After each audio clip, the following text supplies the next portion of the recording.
Do you know who was responsible for the killing of Tupac Shakur? No, I don't. I think at this point we have all seen it, but how did 50 Cent have so much hate towards P. Diddy? If Sean Combs watches this, what do you think he's gonna feel?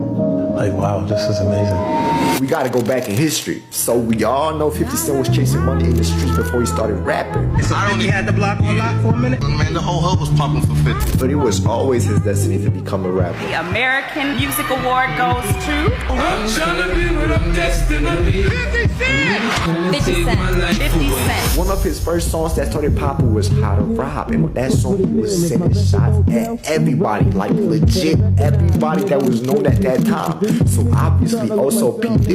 Snatch Kim, tell Puff you wanna see her again. Then chest down to the nearest ATM. 50 Cent was really about that life, but he was dissing too much. And on the song Ghetto Quran, he dissed the wrong person, a real gangster named Supreme. And that's what got him shot 9 times. People get shot one time and die though. So you hit 9 times, you like, damn. Did you ever find out who did it? Yeah, I know who did it shortly after.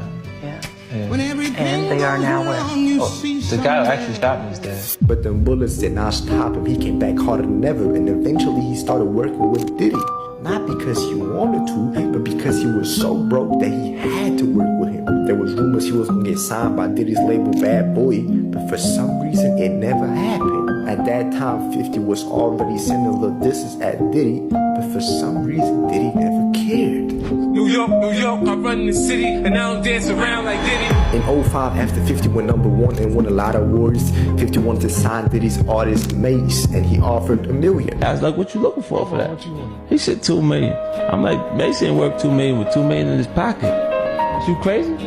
Who that nigga smiles, we don't get them nigga kill us all. Man, Puffy know who hit that nigga, man, that nigga so. I guess this means I won't be invited to the white parties in the Hamptons. I don't give a f***.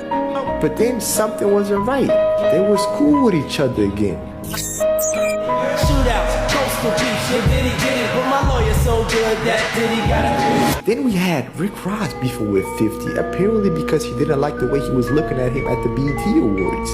Real G's see each other face to face. He done played every rapper in New York and just so happened, coincidentally, never bumped into anybody.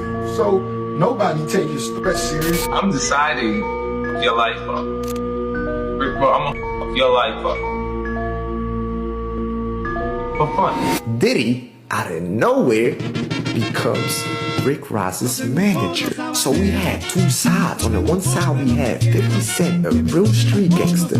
On the other side we had P. Diddy and Rick Ross. Rick Ross being a former police officer, and P. Diddy, who grew up rich, went to a private school, went to college, majored in business. 50 never majored in business, but he was a businessman, a CEO. Also a CEO of trolling. He says things, he doesn't even know what he's saying is like fruity. You know what I'm saying? Like, he says something fabulous and he goes, but me and you, we ain't parties. Like, we need to party. But I'm talking about for your birthday. I want you to party with me for your birthday, man.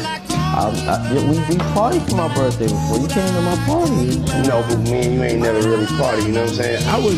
I was coming off of being in Miami a night of party, and I don't really remember what I was saying. What is he talking about? That's the kind of stuff. When people say that to me, I get a little uncomfortable. Like he said something to me one time, a long time ago, at Chris Lighty's wedding. He told me to take me shopping. I looked at him like, what you just say? Let me move, man, before I do something. You're gonna make me mess up the wedding. I asked 50 about that. And he said you did the same thing to him. You asked him to take him shopping. Yeah, I thought he needed some clothes.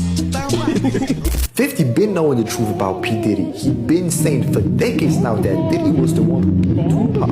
I told you can't trust him. You're not Puffy done keep Tupac, man. But he was just saying it just to say it. He knew that him saying it was not going to prove anything to human beings. So he was simply waiting for the right moment to expose everything. And now after the release of the documentary, it gotta be over for Diddy.